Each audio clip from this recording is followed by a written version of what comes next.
warahmatullahi wabarakatuh. Dengeran suaraku nggak ya? Kedengeran deh suaranya, Sekjen, suara saya. Kedengeran, bagus. Hah? Bagus, kedengeran. Oke, baik. Assalamualaikum warahmatullahi wabarakatuh. Alhamdulillah, Rabbil alamin. Wassalatu wassalamu ala asrafil anbiya wal mursalin wa ala alihi wa sahbihi ajmain amma ba'du. Puji syukur kita panjatkan kehadirat Allah Subhanahu wa taala atas segala nikmat dan karunia-Nya, nikmat sehat, sehingga pada malam yang berbahagia ini kita bisa dapat kembali dalam rangka Tausiah Ramadan yang diselenggarakan oleh pengurus pusat Parmusi. Bapak Ibu yang dirahmati Allah, alhamdulillah kita pada malam hari ini kita sudah memasuki malam yang ke-20 Ramadan dan kita sudah memasuki hari ke-10 terakhir Ramadan. Mudah-mudahan kita selalu diberikan kesehatan sehingga bisa menyelesaikan sisa Ramadan kita yang tinggal 10 hari lagi. Baik Bapak Ibu sekalian yang dirahmati Allah, keluarga besar Parmusi yang malam hari ini ikut bisa mengikuti kegiatan pengurus pusat Parmusi yaitu Tausiah Ramadan 1441 Hijriah. Kita mulai saja tausiah kita malam hari ini dengan membuka dengan membacakan basmalah. Bismillahirrahmanirrahim. Dan malam hari ini yang punya giliran untuk memberikan tausiah yaitu dari pimpinan atau pengurus wilayah Kalimantan Barat yaitu Ustadz Dr. Baidillah Riyadi. Sudah hadir ya Pak ya? Pak Baidillah sudah hadir bersama-sama kita dan untuk menghemat waktu langsung saja kita persilakan kepada Ustadz kita yang akan memberikan tausiah pada malam hari ini. Silakan Pak. Alhamdulillahirrahmanirrahim. Assalamualaikum warahmatullahi wabarakatuh. Waalaikumsalam warahmatullahi wabarakatuh. Alhamdulillah. Alhamdulillahilladzi nawwara qulubal mu'minina binuril Qur'anil Karim wa tsabbata aqdamahum ala siratil mustaqim wa adkhalahum jannatan na'im. Asyhadu an la ilaha illallah al-malikul haqqul mubin wa asyhadu anna Muhammadan abduhu wa rasuluhu shadiqul wa'dil amin. Allahumma salli wa sallim wa barik ala man ismuhu sayyidina Muhammad wa ala alihi wa ashabihi wa man tabi'ahu ila yaumiddin, amma ba'd. Al-Mukarramun yang kami muliakan, segenap para asatid yang ada di lingkungan Parmusi, Ustadz Syuhada, Ustadz Usama, Ustadz Abdurrahman Sagab, Ustadz Uqbah, dan lain sebagainya yang mungkin tidak bisa saya sebutkan satu-satu. Ibu Diah dan Ibu Isnaria ya, yang kami hormati serta hadirin hadirat rahimakumullah, semoga Allah Subhanahu wa taala senantiasa mencurahkan rahmatnya kepada kita semua. Bersyukur kita kehadirat Allah Subhanahu wa taala, bersalawat kita pada Nabi Muhammad sallallahu alaihi wasallam. Hadirin hadirat rahimakumullah. Alhamdulillah dalam kesempatan ini kita masih diizinkan oleh Allah Subhanahu wa taala untuk bisa bersilaturahim walaupun melalui media daring ya, tidak secara langsung kita bertemu, tapi asbab teknologi yang Allah Subhanahu wa taala berikan kita walaupun tidak satu daerah tapi kita bisa menjalin silaturahim. Salawat serta salam semoga tetap dilimpahkan kepada Nabi Muhammad sallallahu alaihi wasallam, keluarga, sahabat, dan orang-orang yang dengan setia mengikuti jejak langkah yang telah dicontohkan oleh baginda Nabi Muhammad sallallahu alaihi wasallam. Hadirin hadirat rahimakumullah. Pada 10 hari terakhir di bulan suci Ramadan, Rasulullah sallallahu alaihi wasallam sebagaimana apa yang diinformasikan oleh Sayyidah Aisyah radhiyallahu anha, beliau meningkatkan ibadahnya. Karena memang di 10 hari terakhir itu merupakan waktu-waktu di mana Allah Subhanahu wa taala turunkan Al-Qur'an. Di sanalah insya Allah Allah Subhanahu wa taala akan turunkan yang disebut dengan Lailatul Qadar.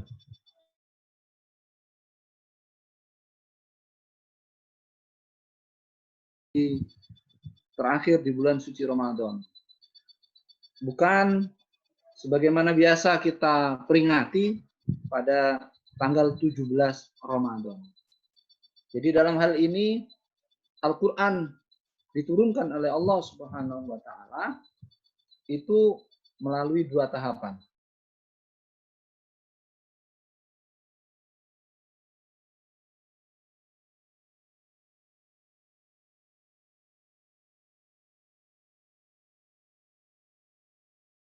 Allah Ta'ala maksudkan Lailatul Qadar itu adalah ketika Allah Subhanahu wa taala turunkan ketika dari Lauhul Mahfuz ke samai dunia.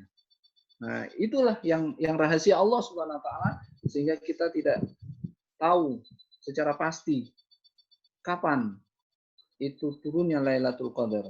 Tapi yang jelas Rasulullah sallallahu alaihi wasallam mengisyaratkan berada pada 10 hari terakhir di bulan suci, khususnya pada tanggal-tanggal yang ganjil. Hadirin hadirat rahimakumullah. Oleh sebab itu kiranya kita sebagai umat Nabi Muhammad SAW dianjurkan juga untuk bisa meningkatkan ibadah di bulan suci Ramadan. Ya, maaf terganggu, ada alarm itu tadi. Ya, jadi kita sebagai umat Nabi Muhammad SAW juga dianjurkan untuk meningkatkan ibadah di bulan suci Ramadan, khususnya 10 hari yang terakhir ini. Ya, walaupun kita mungkin ada keterbatasan, tidak bisa iktikaf langsung di masjid, ya, karena adanya wabah yang mungkin pada saat ini belum diangkat oleh Allah Subhanahu wa taala dan semoga segera diangkat oleh Allah Subhanahu wa taala. Kita beribadah di rumah, kita mengaji di rumah, kita melakukan berbagai macam amal soleh di rumah. Tetapi semoga tidak mengurangi esensi dari ibadah itu sendiri. Hadirin pemirsa rahimakumullah. Rasulullah SAW itu menginformasikan dalam suatu riwayat an Ibnu Umar radhiyallahu anhu qala Rasulullah SAW salatun qad haramallahu alaihim jannah. Ada 3 hal sabda Rasulullah SAW yang diharamkan oleh Allah Subhanahu wa taala masuk surga. Mestilah ketika itu diharapkan kita tidak melakukannya. Apa itu? Sabda Rasulullah SAW yang pertama adalah mudamminul khamr. Yang pertama adalah orang yang senantiasa melanggengkan minum khamr. Kemudian yang kedua wal aqu, yakni orang yang durhaka kepada kedua orang tua. Kemudian yang ketiga adalah wad-dayyus alladhi yukirru fi ahlihi al-khubtha. Kemudian yang ketiga adalah ad-dayyus, yang mana dia menyetujui keluarganya berbuat dosa. Rawahul Ahmad. Hadis diriwayatkan oleh Imam Ahmad. Hadirin pemirsa rahimakumullah. Dari hadis yang disampaikan oleh Rasulullah SAW tersebut, maka setidaknya kita dianjurkan untuk menjauhi 3 perkara tersebut. Karena kalau kita melaksanakan 3 perkara ini diancam oleh Rasulullah SAW haram masuk surga. Padahal di antara Harapan kita sebagai orang muslim, mukmin itu adalah wa adkhilnal jannata darussalam. Dimasukkan oleh Allah Subhanahu wa taala ke dalam surga yang penuh dengan keselamatan. Nah, di sini Allah Subhanahu wa taala melalui Rasulullah SAW informasikan ada 3 perkara yang tidak akan dimasukkan oleh Allah Subhanahu wa taala ke dalam surga. Nah, tadi yang pertama adalah mudamminul khamr. Orang yang senantiasa melanggengkan minum khamr. Hadirin pemirsa rahimakumullah. Jadi yang pertama adalah khamr. Allah Subhanahu wa taala mengingatkan kepada kita dalam Al-Qur'an surat Al-Maidah ayat 9, A'udzubillahi minasyaitonirrajim. Bismillahirrahmanirrahim. Ya ayyuhalladzina amanu innamal khamru wal maisiru wal ansabu wal azlamu rijsum min amali syaitan fajtanibuhu la'allakum tuflihun. Al-Qur'an surat Al-Maidah ayat 9. Yang artinya, wahai orang-orang yang beriman, sesungguhnya khamr dan perjudian dan mengadu nasib dan memanah itu merupakan ranjau-ranjau dari amal setan. Oleh sebab itu, fajtanibuhu, jauhilah hal-hal tersebut, la'allakum tuflihun. Semoga kalian tergolong orang-orang yang beruntung.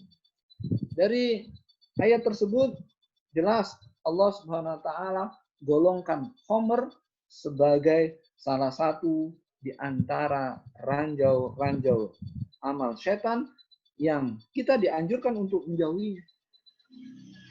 Bahkan baginda Nabi Muhammad SAW bersabda an Abi Abbas an Ibnu Abbas radhiyallahu anhuma anna Rasulullah SAW qala ijtanibul khamra fa innaha miftahu kulla syarr. Ya. Yang artinya dari Ibnu Abbas radhiyallahu anhuma, sesungguhnya Rasulullah SAW bersabda, jauhilah khamr karena sesungguhnya khamr itu merupakan kunci dari segala macam keburukan. Hadirin pemirsa rahimakumullah.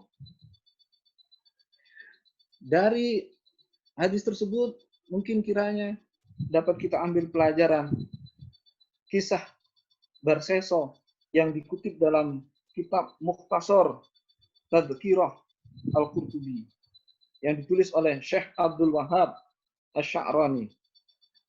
Beliau mengkisahkan ada seseorang yang ahli ibadah namanya Barseso. Ketika dia ahli ibadah, maka iblis pun tergoda untuk bisa menggoda agar Barseso tidak menjadi ahli surga. Digoda dengan wanita, ternyata tidak bisa. Digoda dengan disuruh membunuh orang, ternyata tidak bisa. Akhirnya dia tergoda dengan minum khamr. Tetapi asbab dia minum khamr, maka dia membunuh seseorang, maka dia berbuat zina dan lain sebagainya.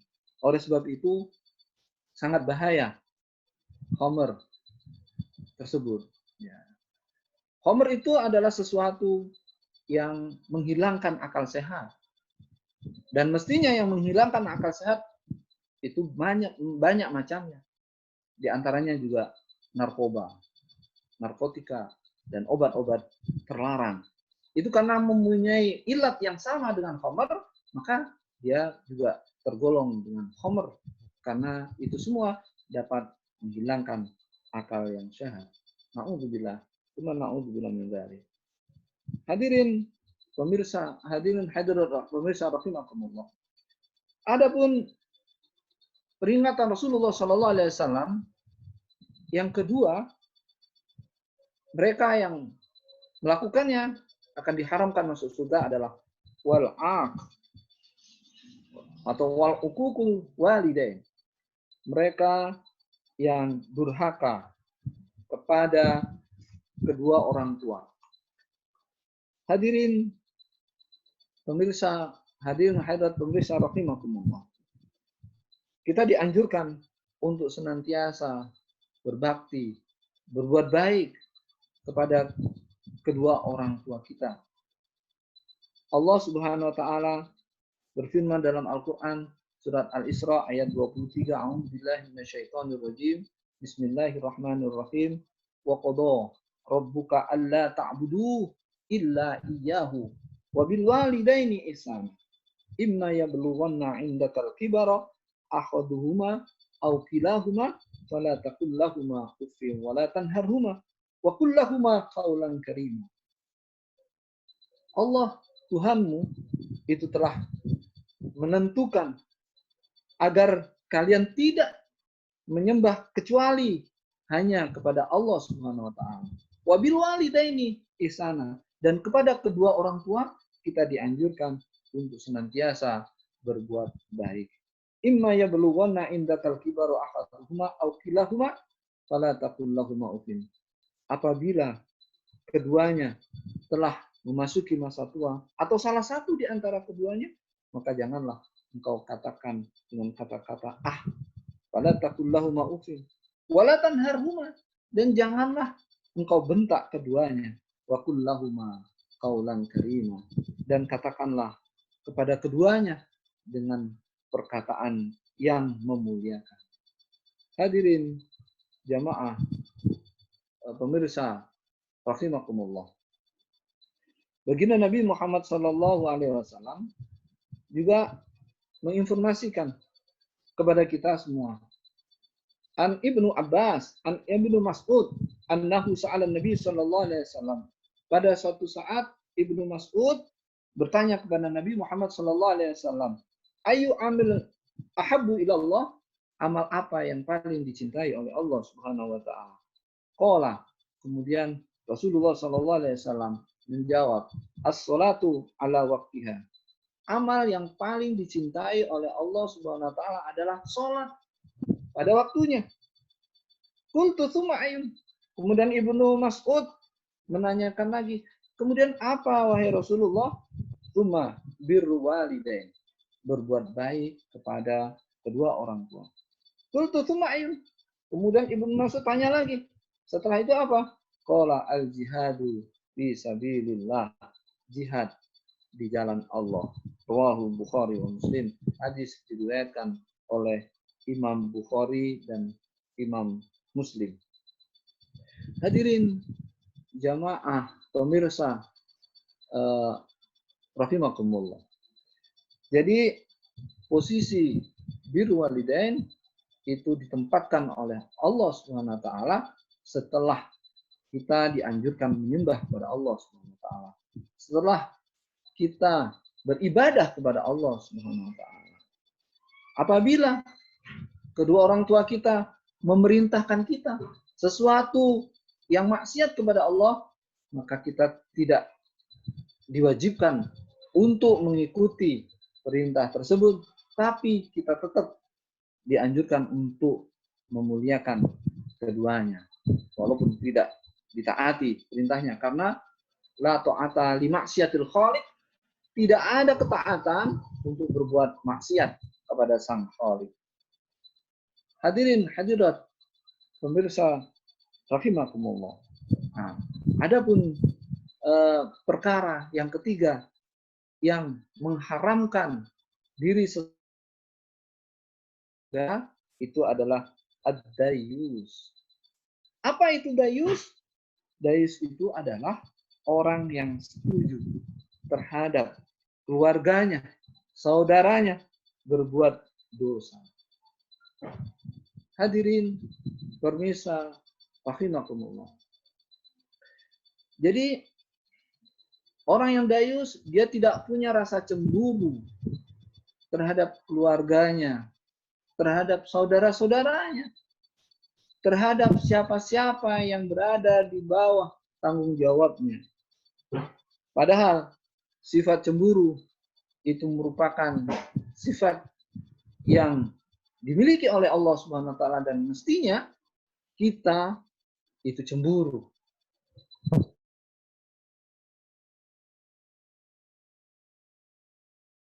Dosa pada Allah Subhanahu wa taala. Dalam satu riwayat diinformasikan an Abi Hurairah radhiyallahu anhu anin Nabi sallallahu alaihi wasallam qala innallaha ta'ala yughar wa ghairatullahi ayyatiyal mar'u ma harramallahu alaihi muttafaqun alaihi. Yang artinya dari Abi Hurairah radhiyallahu anhu dari Nabi Muhammad sallallahu alaihi wasallam bersabda, sesungguhnya Allah itu adalah maha pencemburu. Wa ghairatullahi, adapun cemburunya Allah itu adalah ayyatiyal mar'u ma harramallahu alaih. Apabila ada seseorang di antara hamba Allah yang berbuat sesuatu yang diharamkan oleh Allah Subhanahu wa taala. Muttafaqun alaih. Hadis disepakati oleh Imam Bukhari dan Imam Muslim. Hadirin jamaah pemirsa rahimakumullah. Jadi kita dianjurkan juga cemburu kepada saudara-saudara kita, kepada saudara-saudara kita karena mereka berada pada tanggung jawab kita. Kita melakukan dakwah karena kita ada cemburu. Adanya cemburu itu menunjukkan adanya rasa cinta, adanya rasa tanggung jawab, ya, adanya rasa kepedulian. Yang tidak punya cemburu berarti dia tidak peduli. Terserah kalian berbuat apa saja. Yang penting saya beribadah. Tidak dibenarkan seperti itu. Kita dianjurkan menumbuhkan rasa cemburu yang mestinya bukanlah cemburu buta, tapi cemburu yang dilandasi rasa cinta. Dengan demikian kita berusaha untuk menyelamatkan saudara-saudara kita dari api neraka.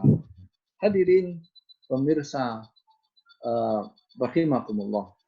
Mungkin itu kiranya yang dapat kami sampaikan.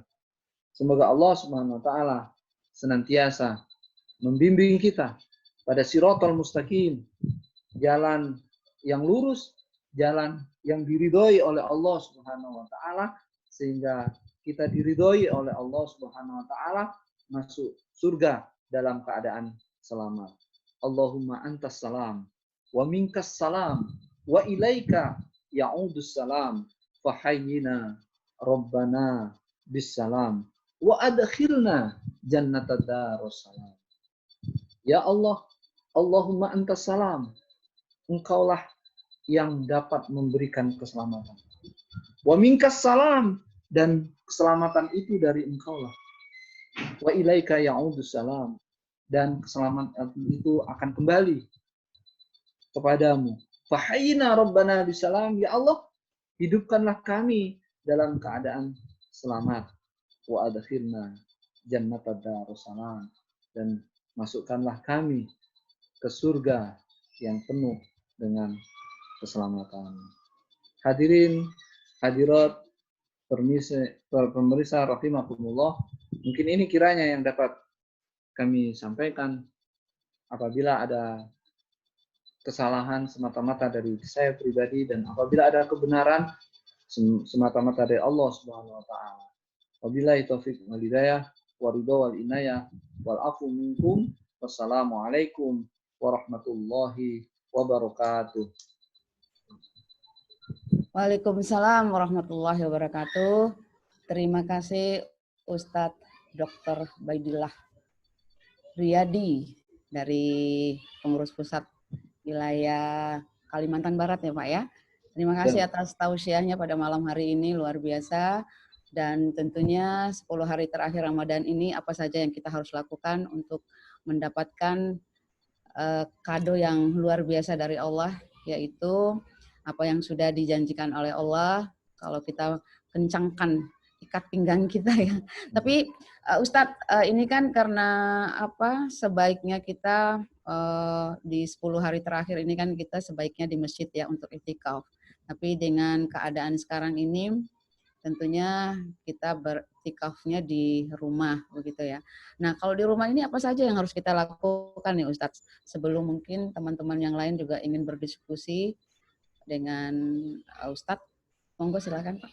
Ya. Belum ada lagi mungkin dari Pak Sekjen juga. Ya. Jadi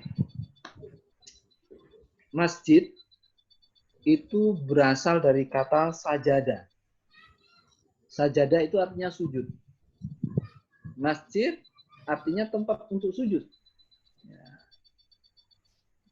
Kemudian kalau musola itu berasal dari kata sholat. Jadi musola tempat sholat. Hanya memang merupakan pengertian secara umum.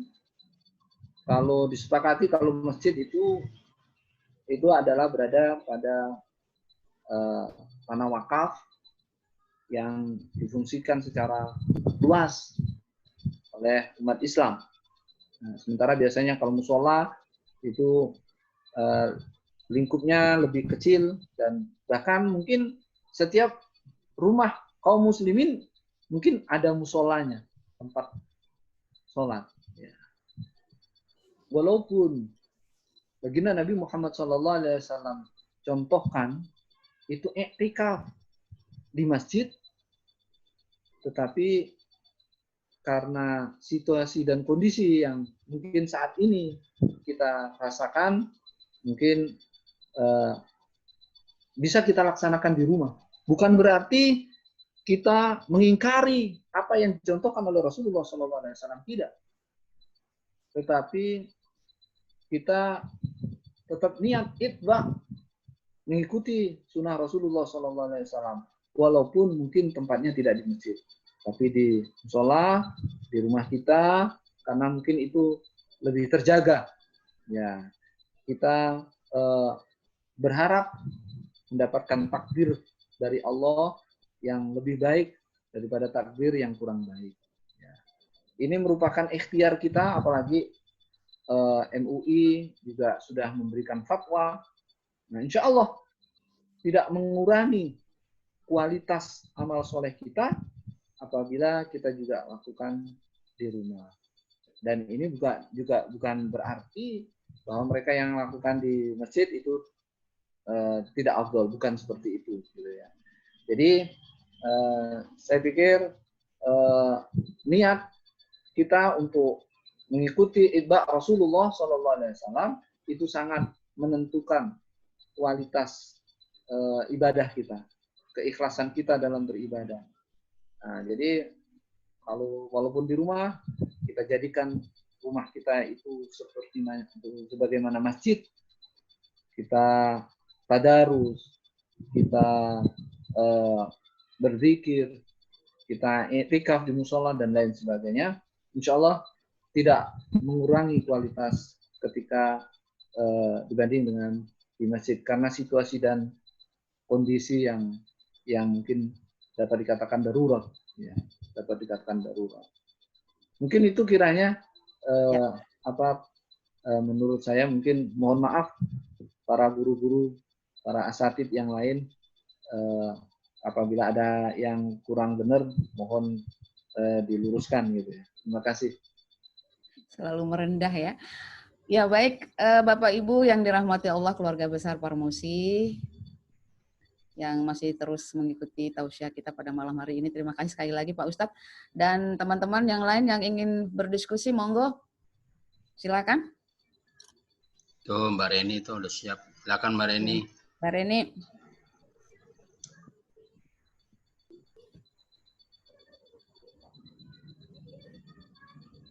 Ya, saya mewakili Mbak Reni, Ustaz. Kita ikut awal, Jen. Mohon maaf. Bisa. Tarawih. Oh iya. Mau nanya langsung apa saya yang nanya nih? Sekjen, silakan. Saya berikan kehormatan. Ya, ini soal dayus, Ustaz ya. Yes. Ini kalau dijelaskan tadi kan konteksnya dalam keluarga. Kalau selain keluarga, misalnya muslimah, taruhlah misalnya Mbak Reni digangguin sama orang, saya lihat, saya biarkan aja, dia biarin aja lah, gitu. Itu termasuk dayus nggak Ustaz itu kayak gitu? Apa bisa diperluas? Iya. Gitu. Baik. Jadi Ustadz, satu lagi boleh Pak Ustadz? Oh, boleh silakan. Ya. Menarik. Pak Ustadz, begini, kan kadang-kadang dalam satu keluarga, dalam Islam kan imam itu adalah laki-laki. Ar-rijalu qawwamun 'alan nisa. Kepala keluarga itu juga laki-laki gitu kan.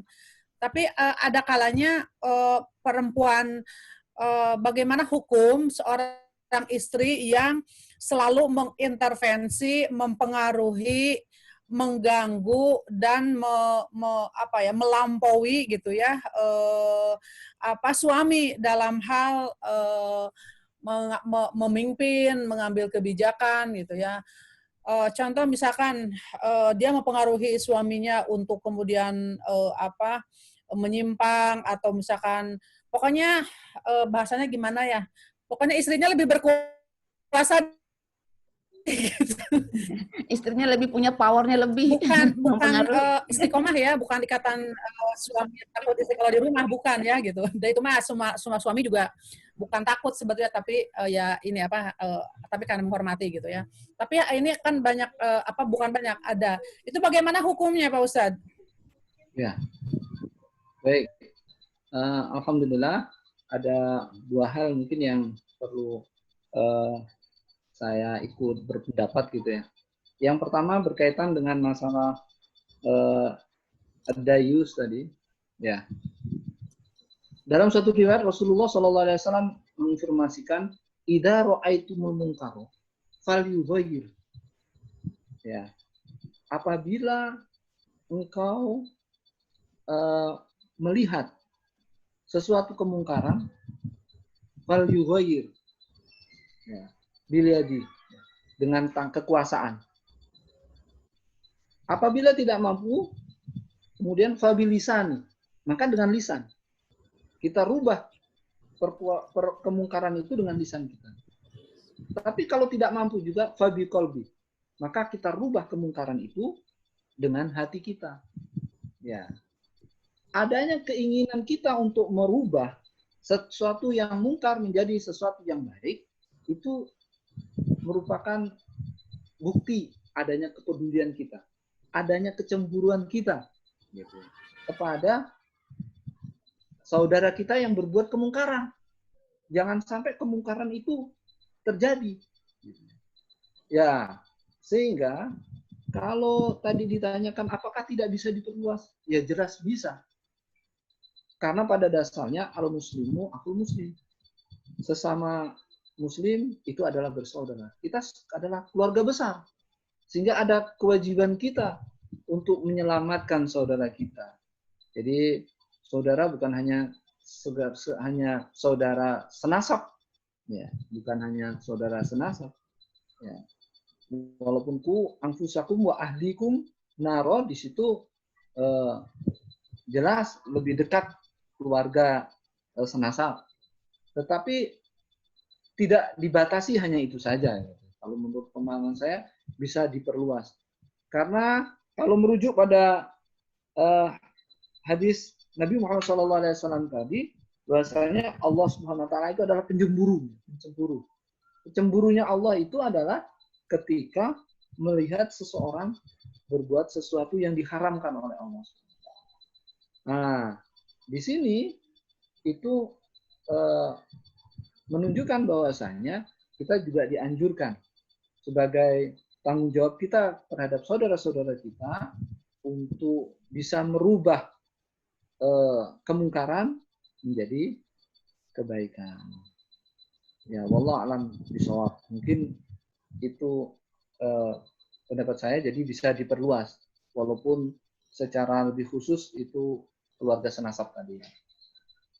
Kemudian adapun yang diinformasikan oleh Mbak Reni tadi, ar-rijalu qawwamuna 'alan nisa bima faddalallahu ba'dahum 'ala ba'd. Jadi di situ Allah Subhanahu wa taala informasikan seseorang laki-laki itu qawamun, membimbing 'alan nisa, terhadap wanita. Karena apa? Bima faddalallahu ba'dahum 'ala ba'd. Karena Allah Subhanahu wa taala melebihkan sesuatu yang dimiliki oleh yang laki-laki terhadap sesuatu yang tidak dimiliki oleh perempuan.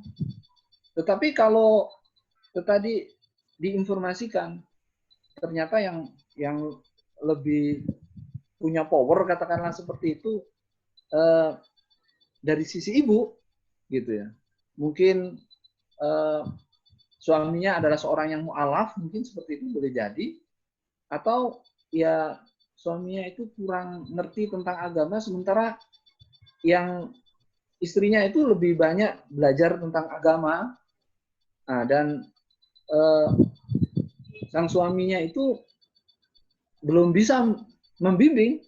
Mungkin pada saat itu karena yang Allah Subhanahu wa taala utamakan adalah dari sisi ibunya tadi, maka dalam sementara waktu itu bisa seorang ibu tadi membimbing, gitu ya, membimbing. Nah, mestinya dalam batasan-batasan tertentu, gitu ya. Tidak boleh kemudian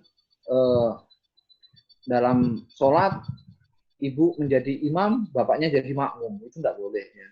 Kan? Jadi dalam situasi dan kondisi tertentu, ketika diperlukan memang seorang bapak dibimbing oleh seorang ibu karena suatu hal, itu diperbolehkan. Tapi tidak selamanya mestinya seperti itu, karena kodratnya itu adalah ar-rijal. Di situ jelas ar-rijal itu adalah seorang laki-laki. Tetapi dalam situasi kondisi tertentu boleh jadi, ya, boleh jadi akan berubah. Sekali lagi dalam situasi kondisi tertentu, gitu. Mungkin itu pandangan dari saya. Wallahu a'lam bishawab. Mungkin itu Ibu. Terima kasih. Ya, sabar ya Mbak Reni ya. Itu pengalaman pribadi kayaknya itu. Saya sering ditanya Pak Sekjen. Iya, Saya sering dicurhati. Syukran Ustaz. Barakallah. Udah. Ya. Ada Mbak lagi Tuti itu tambahan? Mbak Tuti. Ada Mbak Tuti ya? Kalau Mbak Tuti maunya nambahin ya. Tuti tambah. Mau nambah silakan Mbak Tuti. Mbak Tuti. Ya, tadi saya terlambat mendengarkan karena ikut sholat tarawih sama suami. Udah bagus kok. Tapi yang jelas suami istri harus saling menguatkan, saling memberi motivasi, tidak saling menguasai. Pokoknya bergandengan tangan menuju Allah Subhanahu wa taala gitu, Pak. Amin. Bukan saya. Terima kasih. Assalamualaikum. Pak Tuti, mana wajahnya? Masa kasih nasihat nggak ada wajahnya? Belum standar kayak Bu Reni itu di belakangnya itu di Sukabumi ya? Cakep amat. Enggak, ini virtual background, Mbak. Oh iya. Berarti saya kaptek ya. Keren amat ya. Saya pikir di pantai. Duh, Sekjen tumben gara-gara dibahas itu muncul nyonya. Iya, dia mau komentar gue. Kita mood. Dia mau komentar, kita mood. Ya, begitu. Ya, mau nanya sama Ustadz. Saya bilang ada saya, kan nanya ke saya aja. Pak Ustadz. Jadi dampak dari modernitas Islam atau modernisasi ini bahwa perempuan memang di pucuk karir kepemimpinan politik ya. Sekarang kan abad globalisasi. Jadi ada 4 fenomena, yaitu feminisme, demokrasi, ilmu pengetahuan, yang satu lagi saya lupa, lingkungan hidup. Jadi era demokrasi ini bahwa perempuan memang menduduki puncak-puncak karir gitu. Cuman memang kalau memang dalam Islam itu kan walaupun si perempuannya di luar rumah itu mau jabatan presiden atau perdana menteri seperti yang di Inggris, tapi di rumah dia adalah ibu rumah tangga. Yang jadi supirnya, yang jadi imamnya adalah suaminya. Nah, apakah seperti itu bisa diterjemahkan pada perempuan-perempuan politisi, perempuan-perempuan karir? Karena biasanya dampak dari ilmu pengetahuan itu ya menguasai, karena dia menguasai ilmu, maka dia berseiringan itu dia the knowledge power, bahwa ilmu itu sebagai kekuatan. Nah itu mungkin dampak-dampak itu. Maka dengan adanya pencerahan dari Pak Ustadz dan dari Bang Rahman itu menyadarkan kembali para teman politisi atau pemimpin itu harus kembali kepada kodratnya. Di dalam Islam itu kan apa yang Pak Ustadz tadi, kalau memang imam sholat nggak boleh, bang udah qot'i ya. Tapi kalau dalam hal lain kan boleh kan saling menguatkan gitu. Kalau memang suaminya dalam hal tertentu mungkin si istrinya lebih maju dalam bidang bisnis kayak Khadijah, ya nggak ada masalah gitu kan, saling mendukung. Kalau memang istrinya itu menjadi politisi, jadi menteri, jadi presiden, ya nggak ada masalah. Nah, suaminya kan wisdom, karena di balik perempuan yang sukses kan ada laki-laki yang sukses, pun sebaliknya. Di balik perempuan laki-laki yang sukses ada perempuan yang sukses, kan begitu ya Pak Ustadz. Itu analisa saya gitu, maksudnya saya ikut menerjemahkan apa yang disebut Bu Reni tadi. Intinya saya setuju dengan Pak Ustadz. Terima kasih Pak. Assalamualaikum. Waalaikumsalam. Intinya saling menguatkan. Jadi hunna libasul lakum walakum libasul lahunna, kan gitu. Ya, saling menutupi. Jadi seorang istri itu merupakan pakaiannya suami dan suami merupakan pakaiannya istri. Jadi saling menutupi, saling melengkapi yang mana yang kurang. Saling melengkapi dan menutupi.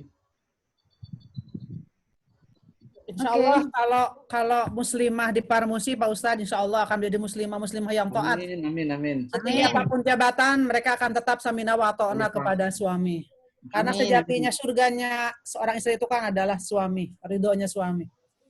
Itu Nyonya Ibu Sekjen, hai atau nanya, mau nanya apa? Manur, Ya, mana sudah nanya tuh, Ustazah. Apa kabar Kak? Sehat Kak? Gitu tuh. Mbak Nur, apa kabar Mbak Nur? Kak Nur mau tanya apa? Jangan kalau saya persilakan ngomong, ntar saya dibilang dayus nanti saya. Nanti saya cemburu nanti. Iya, cukup ke saya nanyanya. Iya. Ya. Ya. Gimana? Cukup? Atau masih ada lagi yang mau menambahkan? Bu dosen kita nih cukup, Bu dosen. Pak Tuti. Cukup ya. Pak, kalau istrinya ngeyel Pak, maksudnya gini, suaminya kan beriman, udah taat gitu. Tapi istrinya itu nggak menurut gitu loh, masih bajunya masih metal gitu. Terus apa jarang sholat, jarang apa, suaminya ustadz gitu. Gimana itu Pak Ustadz? Tambah aja lagi istrinya, jangan diganti Ustadz. Ditambahin baru dia nurut nanti. Oh iya gitu ya. Jangan diganti. Pengalaman. Nambah. Ya. Jadi memang sebagaimana apa yang telah difirmankan oleh Allah tadi, ar-rijalu qawwamuna 'alan nisa, ya. Semestinya seorang wanita itu yang qonitah ya. Ya, hafidhah. Yang qonitah itu artinya yang nurut gitu ya.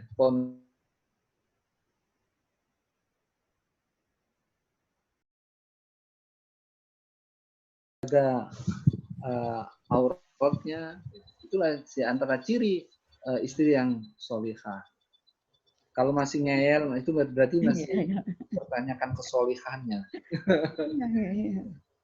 Apalagi memang nasihat dari suami itu ya memang benar gitu. Kecuali kalau nasihatnya tidak benar, itu kan lain perkara gitu. Mungkin itu Ibu. Ya. Gimana Mbak Reni? Cukup? Yang lainnya? Cukup, nanti kalau Mbak Reni sama Tuti kalau konsultasi langsung japri aja nanti. Mau Ustadz. Perasaan yang diikuti pasangannya cuma sekjen.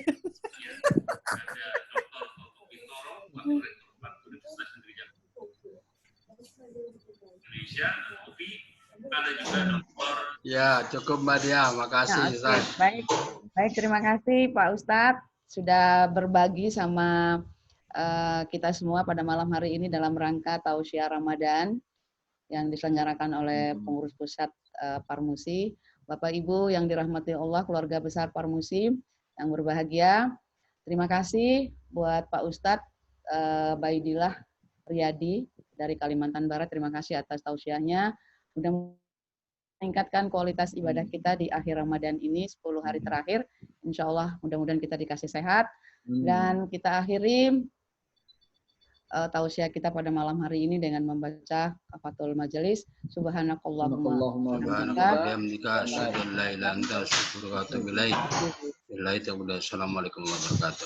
Assalamualaikum warahmatullahi wabarakatuh. Ustaz, barakallah untuk semua. Selamat. Terima kasih Mbak Dia. Ya, sama-sama.